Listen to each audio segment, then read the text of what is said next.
Hi, welcome back to Technical Writing Uncensored. I'm Diana Payton, and I'm here with Rabia Khanum, who works for Xgrid in Islamabad, Pakistan. She's an intern there, and she's been working on a study about technical writing. So, please tell me a little bit about yourself, Rabia. How did you get into technical writing, and Um, how did you get the idea for the study? Tell me a little about it. yes, thank you, Diana, for having me. I'm Rabia Khanum, and I'm from Pakistan, and I am working as a technical writer here at Xgrid. It's basically I started as a intern here, and after 3 months of the internship, they took an evaluation, and I passed that evaluation, and now I have been hired as a full time technical writer. Ah, go And you! yes, and I think there has been a lot of learning throughout my journey, and this 1 year journey has taught me a lot about technical writing. I had no clue what technical writing was, and I am now currently in love with this field. I basically my journey was such that in university I was interested in all of the writing part. In all my projects, I was the one who took up the documentation part. So basically, I had a small amount of experience in documentation.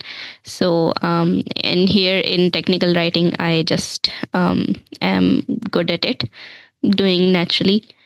And in electrical engineering, which was my basic degree, we studied a lot of blend of different subjects, which involved different also computer subjects and basic electrical subjects.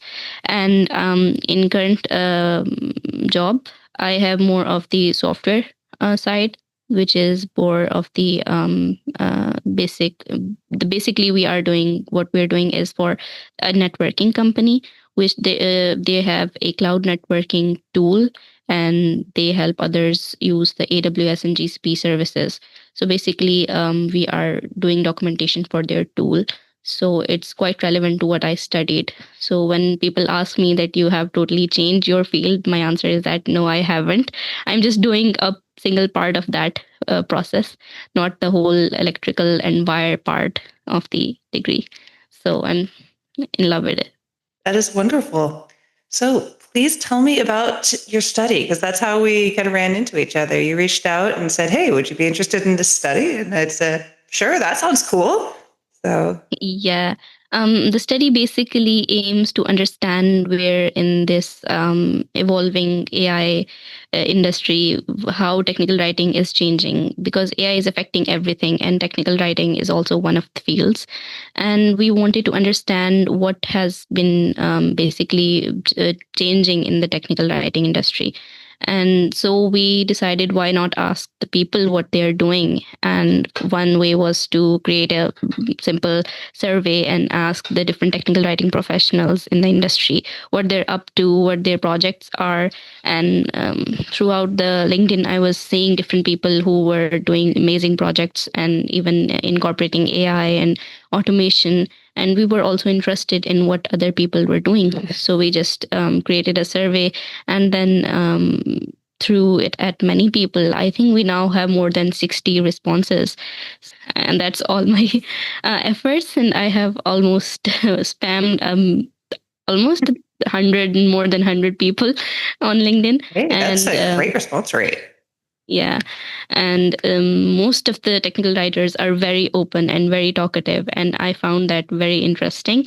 And many were very kind enough to fill the form. And our main goal was to understand how people are changing and evolving and incorporate those changes in our own workflows. And secondly, we also wanted to change completely according to the industry and evolve. And that in research would help us do that. And then after that research, we would love to share our results with the people in the form of an industry report, and help Xgrid highlight its own services and all that. So basically, that was the main goal of the study. Hmm. Well, that's actually a great segue, because XGrid, backed you guys on this study. How did you get them on board? Basically, we also had a marketing department who did that before, and there was a marketo trend going on, and they wanted to research about that. So my seniors in the marketing department, they actually interviewed 100 people for that, and they had a great response, and they created an industry report. And when you search marketo and related fields, Xgrid is amongst the top of them, and that's just solely due to the study they did. So they had done this experiment first, so they knew that this would almost give us some results, if not more than 60. But they were hopeful that this would give the results, so they said, "Why not go ahead?" Nice. So you Yeah. kind of applied a little bit, but what was the methodology of your study? Basically, it was a hit and trial. We created a general form first, in which we were just asking questions about AI, and what people are they skeptical about AI, what they are doing in technical writing. It was just simple questions, and then after that result, that many people, almost 25 people, answered those. We took that the result of that, and then converted our questions to more targeted ones. And now the questions are more about how they think they are going to affect. Now it's more about the future prospects. The first one was about what they were currently doing, and now the questions are shifted more to what they think will happen, and what their workflows, how they have changed those questions. So the first one was hit and trial, and the second one was according to the first one's results. Neato. So, what's the most surprising or interesting thing you've learned so far from this study? Doing the study, I also learned about technical writing a lot, because I followed a lot of people and their projects, and I learned that technical writers are not just writing goblins behind the machines.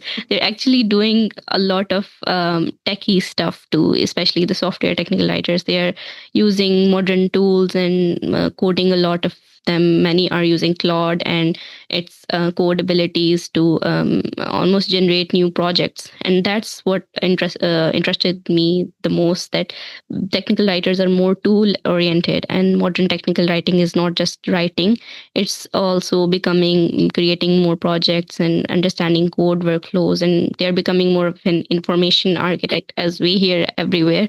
And I didn't expect to see this was how, like, this was such a creative and tech driven role. That is what interested me the most. Hmm, that's cool. So, are you going to do another study, either a different one or repeating this one like yearly? What's the um, future hold for your studies?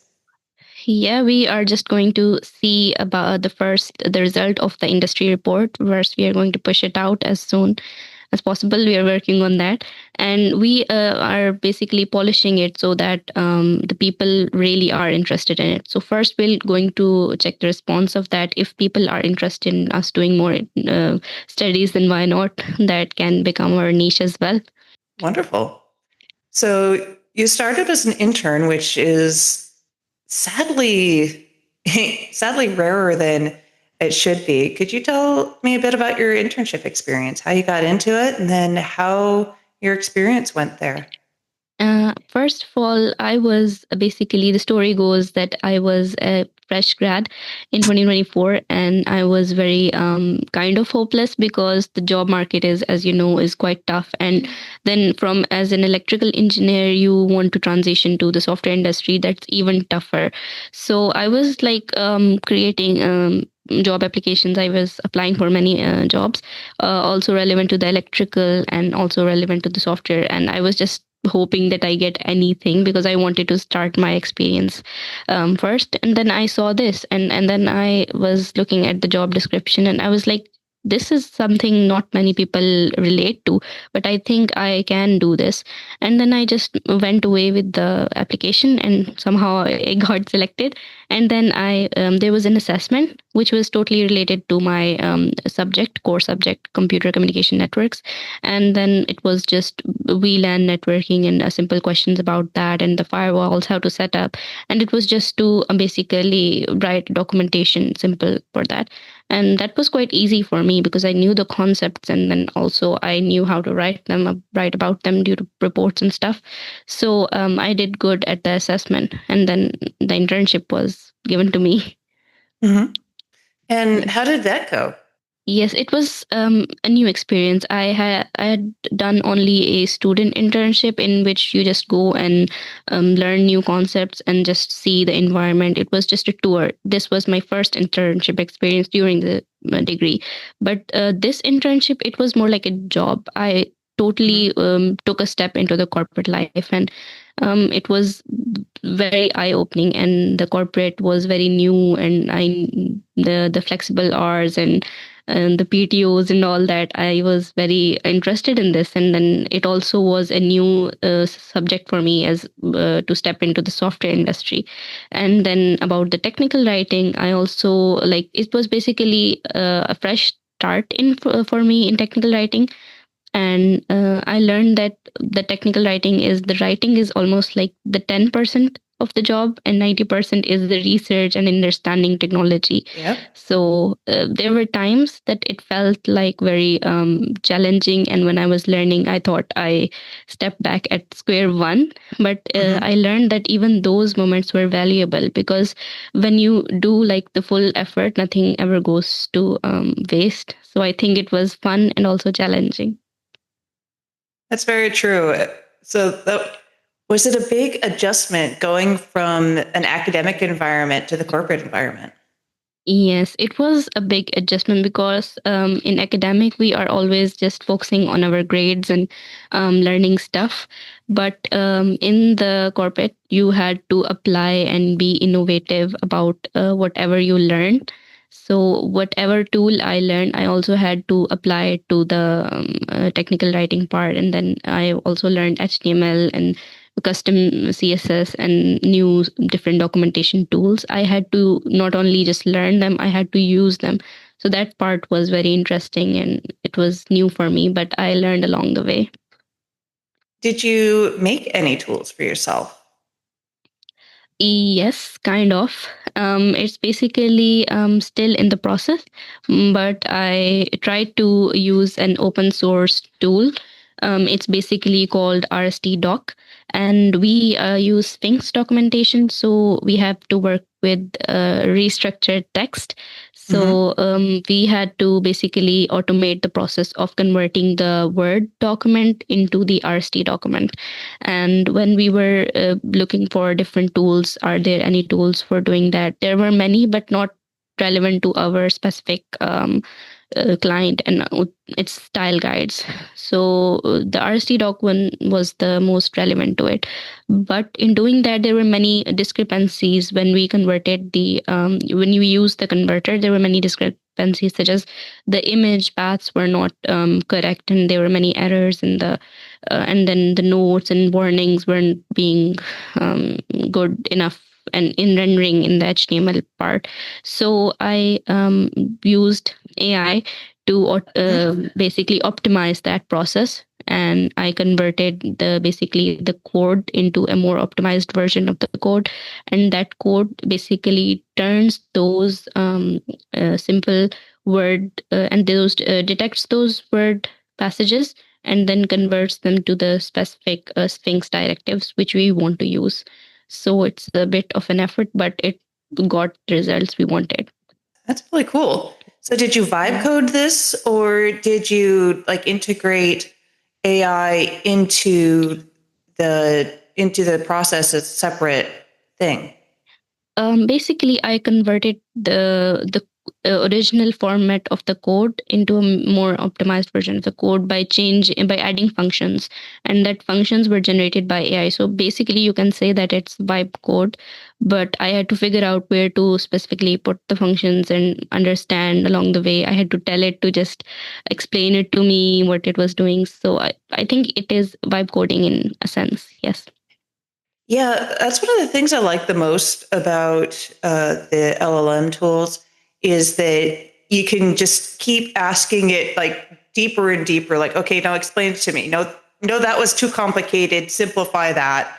Okay, Yeah. at that point, and the things that would probably really annoy a human if you ask them, the computer Yes. won't get annoyed because it doesn't have feelings, and so you can get really granular and not be embarrassed. Yes. I think this project was the most, in a way, kind of frustrating one because I was not that good at code.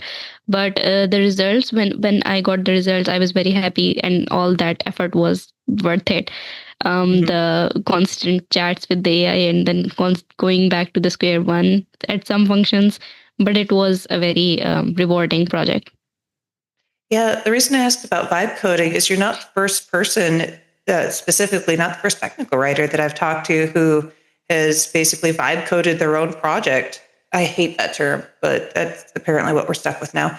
Yeah. Anyway, that has used LLM tools and AI tools to create software for either something that interests them or to make their lives easier and to help with their workflow. And so that's a really Yeah. interesting trend. Is that something I that think you this term found is commonly with this basically survey? one of those things that that people don't want to say that we do, but they actually do that. That's one of those things. Yeah, well, well, there's a reason that it's tech writing uncensored, not tech writing. Yeah. I'm going to pretend that I didn't do that. So, yeah, I had Well, to yeah. change. Yes. So, what do you think about AI? How's it going to affect what we do? I think personally that AI is a tool for the people that really don't have a specific when they start, they don't have a specific niche, and then they are learning and they want to ask many questions, and then they don't have anyone. That is, AI helps those people, those kind of people that want to learn and continue learning without basically relying on someone. So I see basically AI as an efficiency booster, and this tool that can make us faster and sharper. But in the sense of thinking and creative ideas, I don't think that it can replace human writers.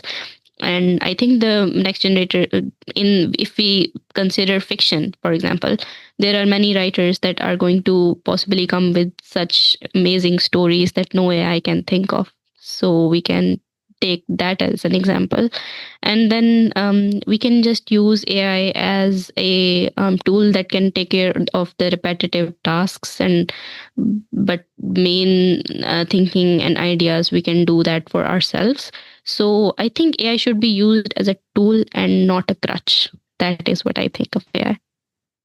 Yeah, I think you're right. My concern is that there's going to be people, up at a sea level who don't get that and are like, hey, we can just replace all of these humans with, something Yeah. that's good enough.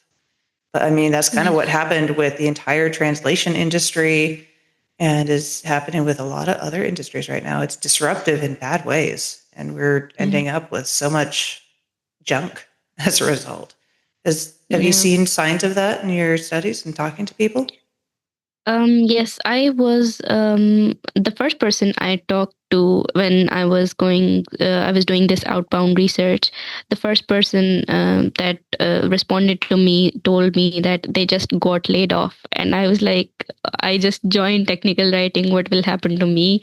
And then throughout the research I've been doing and talking to people, there are a lot of people that have been laid off, but there are many people that are evolving as well. So I think it's basically just about your effort as well, how much you put effort into things. and we can just wait for the future when AI will stabilize and maybe people are still there or maybe they won't. So we don't actually know what is going to happen. We just need to keep evolving as AI is evolving. I think that's. Do you guys talk to anybody about the AI bubble that we may or may not be in and what that might mean? Like if suddenly the AI companies collapse and things suddenly completely change that way. I haven't actually talked about that to many people, but I do see and some funny posts going around, and they just say that we are basically relying a lot on AI, and some people they think that they cannot go back to what they were before AI. So I don't know, and I have no opinion on that right now because I have not yet used that much of an AI in my opinion, but maybe they're right. Yeah. I mean, because there's a lot of concerns, not just the ethical concerns in how it was trained with content that the companies didn't get a license for and basically stole, but also the environmental concerns. Yeah. So, which, I think if we can get that under control, I think that machine learning in general, not just the LLM tools, has so much potential to Yeah. improve life and get us towards a Star Trek future. If, we can Yes. actually Indeed. think about ourselves as a human community rather than, doing a Yes, bunch I of. think people really are, the big companies really are being selfish at this point. When using AI, they just want to profit out of it and they're not letting people basically use it in a way that can unlock many potentials. Mhm. Yeah, what's interesting though is I'm also seeing, and they're not getting a lot of press, unsurprisingly, some decentralized AI projects. Basically, people, individuals having their their own AI project, but it having kind of a central source, like an open source, and then people take the AI kind of seed and then train it, and then it's under their control, not under some company's control, which has a lot of Open benefits, even though source it AI kind of situation, right? yeah, well, decentralized. I really need to do more research on it. Because Yeah. so if you think of Claude or ChatGPT as a centralized ChatGPT, centralized AI Yeah. tool, decentralized would be something that lives only on your machine. Anyway, that's kind of an interesting thing. I wonder if we'll get to a Yeah. point where we all have a little, AI pet that we, train, little bespoke AI pet that does tasks for us. That would not be the worst thing if we can get the environmental impact under control. Yeah. I think that would be valuable in a way, but I don't know how far that is. Yeah, true enough. So you got lucky with your internship and got to dodge a lot of this wacky job market that we're in. But do you have Yeah. any insights on that with all the people you've talked to? Not that much because the people I talk to more, they do think that AI is not going to totally replace it, but still many people are in the fear of losing their jobs. So I don't know if there is a balance between these two thoughts. The software industry, I think, has always been unstable and is going to be unstable. It's just going to be at the end of the day going to depend on your effort, Mm-hmm. how much effort you put into things. So I don't have an idea if what will happen to more Yeah, technical writers. Yeah. I don't think that the job market right now is solely wacky because of AI. I think that there's a lot of other economics and world politics stuff going on. All the uncertainty has companies Yes. shedding people and being slow to hire. Yes. But what I have noticed with job postings is that they tend to be either much lower wage or mostly looking for junior people, and also mostly on site or contract work right now. It's kind of Yeah. depressing when you look around and think about people that are on the job market trying to find anything. Yes. That really is depressing. But we just can hope for the best and continue learning. I think Yeah. that's it. Speaking of learning, what do you have any new projects, either through Xgrid or any side projects that you want to talk about? The first one that I'm doing is the industry report, and that Mm-hmm. is taking most of my time. And then the second one I talked about the RST doc. We want Mm-hmm. to like create a second version of it, but we haven't yet initiated it. But we're thinking that the first one basically what it did was, along with the changes I made in the code, it converted more than one documents into a RST project.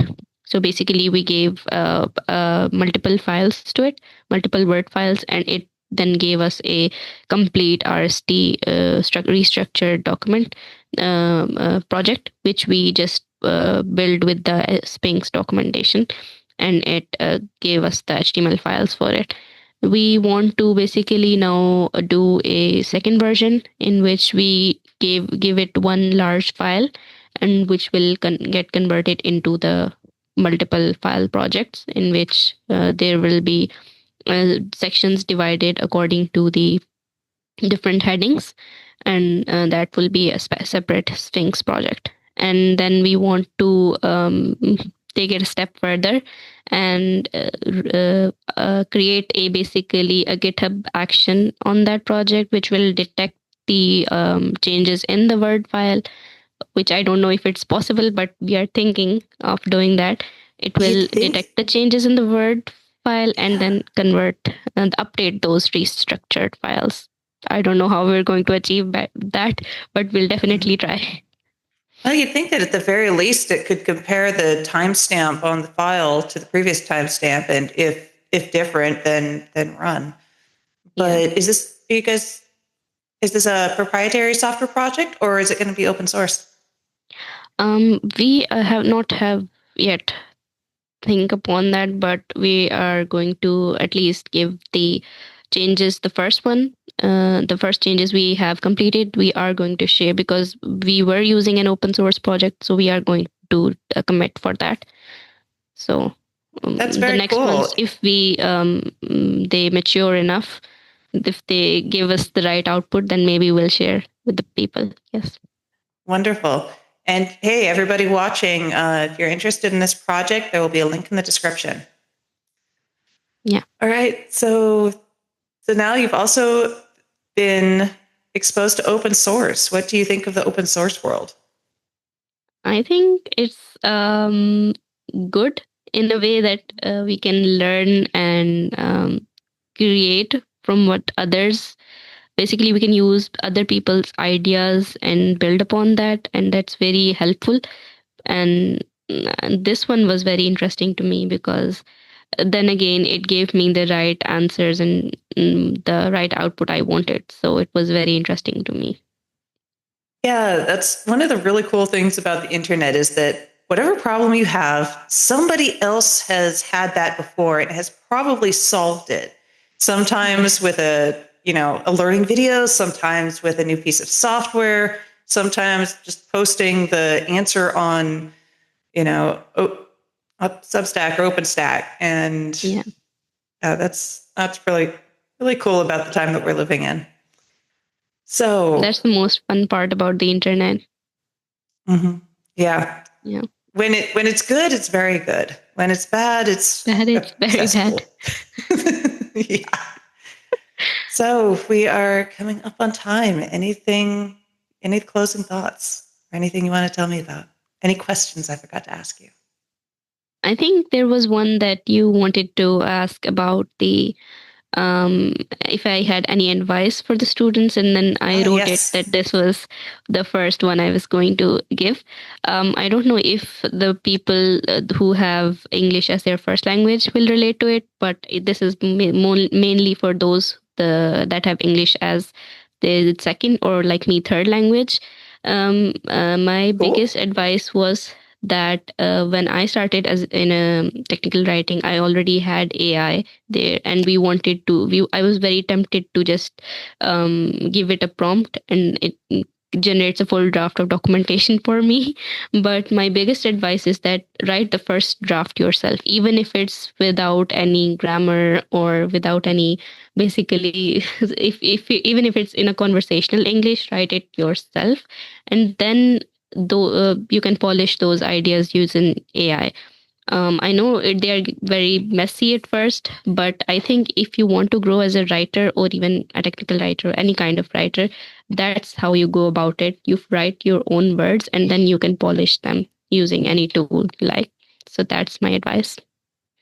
I think that is great advice because there is a lot of value in going through the full process yourself from the messy first draft to the end. And I would actually also recommend doing some self editing yourself as well as editing other people's work because honestly, humans are still better editors than Yeah. the LLMs at this point. Yes. We just do it better. Yeah, we can point out things that the tone and the sometimes when you read a sentence, it just looks wonky to you, and that feeling just I think that is a human feeling that cannot be recreated. And also, if anyone is interested in learning English and a lot, just read anything you find, Yeah. anything that interests you. And I also watched a lot of shows, but to personally, I learned English by reading a lot. And I almost read 200 fiction books. So mm, to each their own. And that's how I learned English because I had Hey, no idea what English was. I love fiction, so you won't get me won't get me looking down my nose at that. Yeah. What kind of books do you enjoy, if I may ask? What genres of fiction?